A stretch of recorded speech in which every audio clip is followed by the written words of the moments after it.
स्वागत है। आज हम एक दिलचस्प कहानी पर थोड़ी गहराई से बात करने वाले हैं। हमारे पास जो सामग्री है उसका शीर्षक है करोड़पति सोच, गरीबी से अमीरी तक का सफर। ये कहानी अमन नाम के एक लड़के की है जिसके सपने तो बहुत बड़े थे, पर उसकी जो आर्थिक हकीकत थी वो बिल्कुल उल्टी थी।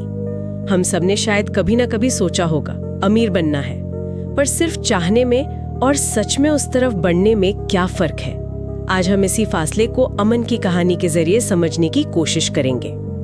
तो कहानी शुरू होती है अमन से, एक छोटे कस्बे का आम लड़का। सपने, अरे वाह, बड़ी गाड़ी, शानदार घर, मतलब ऐसी जिंदगी जहां पैसों की कोई फिक्र ही ना हो। लेकिन असलियत क्या थी? महीने के आखिर में जेब लगभग खाली। बताया गया है कि उसकी एक आदत थी, पैसा हाथ में आया नहीं कि गया। जैसे मुट्ठी से रेत फिसलती है वैसे ही वो सोचता रहता था, काश मेरे पास ये होता, काश मैं वो कर पाता। लेकिन ये काश उसकी जिंदगी तो नहीं बदल रहा था ना। क्यों? क्योंकि उसकी आदतें, उसके पैसे खर्च करने का तरीका, वो सब उसके सपनों के एकदम उलट था। हाँ, ये स्थिति तो बहुत आम है। ऐसा नहीं कि ये सिर्फ अमन की कहानी है। कई लोग होते हैं जो एक बेहतर भविष्य चाहते हैं, अच्छी जिंदगी चाहते हैं। इसमें कोई बुराई भी नहीं है, पर मुश्किल तब आती है जब उनकी आदतें, उनके रोज के छोटे छोटे फैसले वो उनकी इच्छा के साथ नहीं चलते।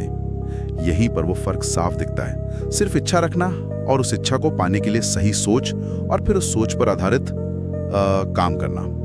अमन की कहानी इसी चीज को दिखाती है। इच्छा तो करोड़पति बनने की थी, पर आदतें उसे वहीं टिकाए रखती थी जहां से वो निकलना चाहता था। इसे एक तरह का गरीबी का दुष्चक्र कह सकते हैं, जहां सोच और आदतें मिलकर आपको फंसाए रखती हैं। हाँ, और फिर कहानी में एक मोड़ आता है, एक बड़ा टर्निंग पॉइंट। अमन अपने एक पुराने दोस्त रोहित से मिलता है, अचानक ही। और मजे की बात यह है कि रोहित भी कभी अमन जैसा ही था, मतलब आर्थिक तंगी देखी थी उसने। पर अब वो एक कामयाब बिजनेस चला रहा था, उसकी पूरी लाइफस्टाइल बदल चुकी थी। अमन तो देखकर चौंक गया। जाहिर सी बात है, पहला सवाल मन में यही आया, अरे रोहित यार, तू तो बिल्कुल मेरी तरह था, ये सब कैसे हो गया? क्या जादू कर दिया? बस यही वो मुलाकात थी, वो एक सवाल था जिसने अमन के लिए एक नए रास्ते का दरवाजा खोला। और यहीं पर रोहित वो बात बताता है जो इस पूरी चर्चा का, इस पूरी सामग्री का निचोड़ है, उसका केंद्र है। रोहित ने कहा, भाई सब कुछ यहाँ से शुरू होता है। उसने अपने सिर की तरफ इशारा किया। मैंने पैसे कमाना बाद में सीखा, पहले अपने दिमाग को करोड़पति की तरह सोचना सिखाया। फिर रोहित ने अमन को वो 3 मुख्य बातें बताईं जो उसकी सफलता का आधार थीं। इनको करोड़पति सोच के स्तंभ भी कहा गया है। पहला, पैसा हाथ में आए तो पहला ख्याल खर्च का नहीं, उसे काम पर लगाने का, मतलब निवेश करने का होना चाहिए, चाहे शुरुआत छोटी ही क्यों ना हो जी। दूसरा, जब कोई मुश्किल आए, कोई चुनौती आए, तो घबराने या शिकायत करने के बजाय अपना पूरा ध्यान उसका हल ढूंढने में लगाओ। हर प्रॉब्लम में एक मौका छिपा होता है। और तीसरा, ऐसे लोगों के साथ उठो बैठो, उनसे सीखो जिनकी सोच बड़ी हो, जो तुम्हें आगे बढ़ाएं, पीछे ना खींचे। मतलब संगत का बहुत असर होता है। ये तीनों पॉइंट सुनने में हो सकता है आसान लगे, पर इनका असर बहुत गहरा होता है, मनोवैज्ञानिक भी और व्यवहारिक भी। ये सिर्फ पैसे बचाने या इन्वेस्ट करने के टिप्स नहीं है, ये जिंदगी को देखने का नजरिया बदलने की बात है। पहला पॉइंट देखिए, उपभोग से निवेश की तरफ प्राथमिकता बदलना। रोहित ने अमन को समझाया कि जिसकी सोच अमीर होती है वो पैसे को एक कर्मचारी की तरह देखता है, जिसे काम पर लगाना है ताकि वो और पैसा कमाए। जबकि जिसकी सोच थोड़ी सीमित है वो पैसे को बस इच्छाएं पूरी करने का साधन मानता है। ये सोचने का बुनियादी फर्क है। दूसरा पॉइंट, प्रॉब्लम सॉल्विंग पर फोकस। एक उदाहरण भी दिया गया है कि कैसे रोहित की कंपनी में एक बड़ा ऑर्डर कैंसिल हो गया था शुरू में। अब पुरानी सोच वाला होता तो शायद किस्मत को कोसता, पर रोहित ने इसे एक मौके की तरह देखा, बाजार को और समझने का, अपने कस्टमर बेस को डाइवर्सिफाई करने का, सप्लाई चेन को मजबूत करने का मौका। ये सोच मुश्किलों को भी आगे बढ़ने का इंजन बना देती है। और तीसरा, संगत। इसे मानसिक पोषण कहा गया है। जैसे शरीर को अच्छा खाना चाहिए, वैसे ही दिमाग को अच्छे विचार और पॉजिटिव माहौल चाहिए। जब आप सफल, बड़ी सोच वाले लोगों के साथ रहते हैं तो आपकी अपनी सोच का दायरा भी बढ़ता है, नए आइडियाज आते हैं। रोहित ने खुद अपनी पुरानी नेगेटिव संगत छोड़ी थी। तो ये सिर्फ मिलना जुलना नहीं है, ये सोच का आदान प्रदान है। प्रेरणा लेना है। उसने अपनी मानसिकता बदली और उस बदली हुई मानसिकता ने उसके कामों को सही दिशा दी। आया जो शायद बैंक बैलेंस से भी ज्यादा जरूरी है। रोहित ने कहा, अमन, फर्क बस इतना सा है, जब एक आम सोच वाले के पास पैसा आता है तो उसका पहला सवाल होता है, इसे कहाँ कहाँ खर्च करूं, क्या खरीदूं?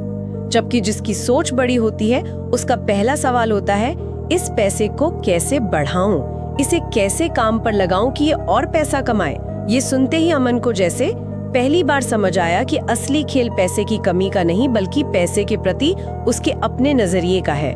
वो हमेशा पैसे की कमी का रोना रोता था, पर ये कभी नहीं सोचा कि जब पैसा आता है तो उसके साथ करना क्या है सिवाय खर्च करने के। बिल्कुल, यहाँ सोच का मतलब सिर्फ एक उड़ता हुआ विचार नहीं है, इसे एक तरह का मानसिक ऑपरेटिंग सिस्टम समझिए।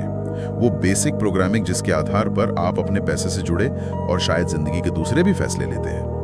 एक ऑपरेटिंग सिस्टम खर्च करने पर फोकस करता है, पैसा आया, जरूरतें पूरी हुई, इच्छाएं पूरी हुई और बस चक्र चलता रहा। दूसरा ऑपरेटिंग सिस्टम वो ग्रोथ पर, बढ़ोतरी पर फोकस करता है। पैसा आया, उसका एक हिस्सा भविष्य के लिए, वेल्थ बनाने के लिए अलग रखा, इन्वेस्ट किया। ये फर्क शुरुआत में शायद छोटा लगे, मान लीजिए महीने के कुछ 100 या 1000 रुपए बचाने या इन्वेस्ट करने का फैसला, लेकिन वक्त के साथ कंपाउंडिंग के असर से ये अंतर बहुत बहुत बड़ा हो जाता है। एक आदमी 20 साल तक लगातार खर्च करता रहा, दूसरा 20 साल तक लगातार थोड़ा थोड़ा इन्वेस्ट करता रहा। 20 साल बाद देखेंगे तो उनकी आर्थिक स्थिति में जमीन आसमान का फर्क होगा, और ये सोच का ही नतीजा है। और अमन पर इस मुलाकात का असर सिर्फ किताबी नहीं हुआ, उसने इसे सुना और गंभीरता से लिया। उसने तुरंत अपनी जिंदगी में बदलाव लाने शुरू कर दिए। कहानी में बताया गया है कि उसने कुछ ठोस कदम उठाए। पहला, फिजूल खर्ची पर लगाम लगाई, एक डायरी बनानी शुरू की, हर छोटा बड़ा खर्च लिखा। इससे पता चला कि कितना पैसा ऐसी चीजों पर जा रहा था जिनकी शायद उतनी जरूरत नहीं थी, जैसे रोज बाहर का खाना या महंगी कॉफी। उसने ये खर्चे कम किए। दूसरा, बचत और निवेश शुरू किया, बहुत छोटी रकम से, शायद अपनी कमाई का सिर्फ 5% या 10%, लेकिन इसे नियमित बनाया। यहाँ पर रकम से ज्यादा जरूरी थी आदत बनाना। उसने शायद किसी म्यूचुअल फंड या ऐसी ही किसी चीज में पैसा लगाना शुरू किया जिसके बारे में उसने पढ़ा। तीसरा, उसने सीखना शुरू किया, किताबें पढ़ी फाइनेंस पर, इन्वेस्टमेंट पर, सफल लोगों की कहानियां पढ़ी। ज्ञान से कॉन्फिडेंस आया, बेहतर फैसले लेने में मदद मिली। और चौथा, उसने जानबूझकर ऐसे लोगों से मिलना जुलना शुरू किया जिनकी सोच पॉजिटिव थी, जो अपने लक्ष्यों पर काम कर रहे थे, जैसे रोहित ने कहा था। यहाँ एक बहुत जरूरी बात पर ध्यान देना होगा जिसका जिक्र बार बार आता है। ये बदलाव धीरे धीरे हुआ। कहानी ये नहीं कहती कि अमन अगले ही महीने अमीर बन गया, नहीं। कहा गया है कि उसकी जिंदगी धीरे धीरे बदली। ये धीरे धीरे शब्द बहुत महत्वपूर्ण है। करोड़पति सोच अपनाने का मतलब कोई जादू की छड़ी नहीं है। इसका मतलब है रोजमर्रा में वो छोटे छोटे अनुशासन वाले फैसले लेना जो आपको आजादी की तरफ ले जाते हैं। अमन को भी मुश्किलें आई होंगी, पुरानी आदतें खींचती होंगी, कभी निराशा भी हुई होगी, लेकिन हर बार जब वो फिजूल खर्ची से बचता या थोड़ा और इन्वेस्ट करता या कुछ नया सीखता, वो अपनी नई सोच को और पक्का कर रहा था। ये छोटे लगातार उठाए गए कदम थे। कंसिस्टेंसी यानी निरंतरता, वही इस बदलाव की कुंजी थी। और इस लगातार कोशिश का नतीजा कहानी के आखिर में पता चलता है कि वही अमन जो कभी महीने के आखिर में पैसों के लिए जूझता था, आज अपने कस्बे में मिलियनेयर अमन के नाम से जाना जाता है। और उसकी सफलता सिर्फ बैंक बैलेंस में नहीं है, बल्कि उसके आत्मविश्वास में, उसके नजरिए में और दूसरों की मदद करने की उसकी इच्छा में भी दिखती है। तो कहानी का सार यही है, उसने पहले अपनी सोच बदली, उस सोच ने उसकी आदतें बदली और उन बदली हुई आदतों ने धीरे धीरे पर यकीनन उसके हालात बदल दिए। ये कहानी सिर्फ मोटिवेशन के लिए नहीं है, ये उस प्रैक्टिकल सिद्धांत को दिखाती है कि आपकी बाहरी दुनिया काफी हद तक आपकी अंदरूनी दुनिया का ही आईना होती है। बिल्कुल सही कहा आपने। ये कहानी इसी बुनियादी विचार पर जोर देती है कि बाहरी सफलता, चाहे वो पैसे की हो या किसी और चीज की, अक्सर अंदरूनी बदलाव का ही नतीजा होती है।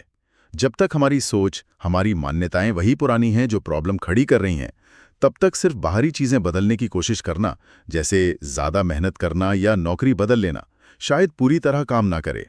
इसे ऐसे समझ सकते हैं कि अगर बर्तन में ही छेद है तो उसमें कितना भी पानी डालो वो भरेगा नहीं। पहले छेद बंद करना होगा, मतलब अपनी सोच की कमियों को ठीक करना होगा। अमन की कहानी यही दिखाती है कि असली टिकाऊ बदलाव तब शुरू हुआ जब उसने अपनी सोच पर काम किया। पैसे को, मुश्किलों को और अपनी संगत को देखने का नजरिया बदला।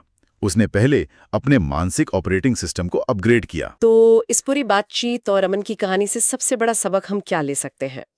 करोड़पति बनने की इच्छा रखना या बड़े सपने देखना, इसमें कुछ गलत नहीं है, लेकिन उस इच्छा को हकीकत बनाने के सफर में पहला कदम है करोड़पति की तरह सोचने की मानसिकता बनाना।